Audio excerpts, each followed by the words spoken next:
না কেন? আমরা খুবই স্পষ্ট কথা, শুধু শেখ হাসিনাকে পদত্যাগ করলেই হবে না।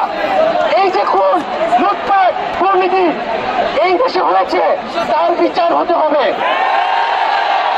আমরা পদত্যাগ দিয়ে তাকে কোনো এক্সিট রুট দিতে চাই না। তাকে পদত্যাগ করতে হবে, বিচারের আওতায় আনতে হবে। এবং শুধু শেখ হাসিনা নয়, পুরো মন্ত্রী পরিষদ, সরকার সবাইকে পদত্যাগ করতে হবে।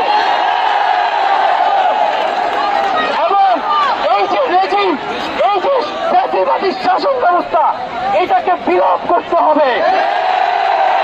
এবং আমরা এমন একটি বাংলাদেশ গঠন করতে চাই, এমন একটি রাজনৈতিক বন্দোবস্ত তৈরি করতে চাই যেখানে আর কখনোই কোন ধরনের স্বৈরতন্ত্র, কোন ধরনের ফ্যাসিজম ফিরে আসবে না।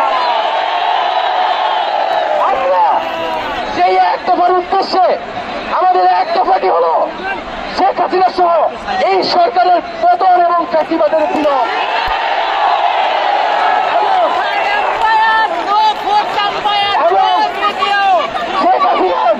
এবং এই সরকারের লুটপাট, গণহত্যা সহ দুর্নীতি সহ সকল কিছুর বিচার নিশ্চিত করা এবং আগের সকল হত্যা, গুম, নিপীড়নেরও বিচার করা হবে। সকল রাজবন্দীদের মুক্তি নিশ্চিত করতে হবে।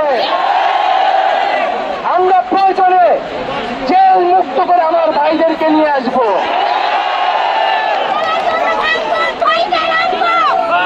বন্ধুগণ, আমরা জেলের দরজা ভেঙে আমার বন্ধুদের ভাইদেরকে মুক্ত করে নিয়ে আসবো এবং জনগণকে আমরা আহ্বান করছি, আপনারা যে স্বতঃস্ফূর্ত ছাত্র নাগরিক অভ্যুত্থান শুরু হয়ে গেছে, তার সাথে এসে যোগ দিন। পাড়ায় পাড়ায়, মহল্লায় মহল্লায় সংগঠিত হন এবং আমরা খুব দ্রুতই বৈষম্যবিরোধী ছাত্র আন্দোলন থেকে ছাত্র নাগরিক অভ্যুত্থানের জন্য সর্বস্তরের নাগরিক, ছাত্র সংগঠন এবং সকল পেশাজীবী মানুষের সাথে মিলে সম্মিলিত মোর্চা ঘোষণা করব।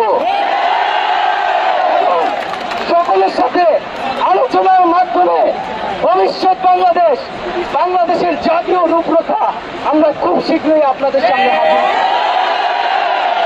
তার আগ পর্যন্ত আমরা জনগণকে সর্বাত্মক অসহযোগ আন্দোলনে নামার আহ্বান জানাই।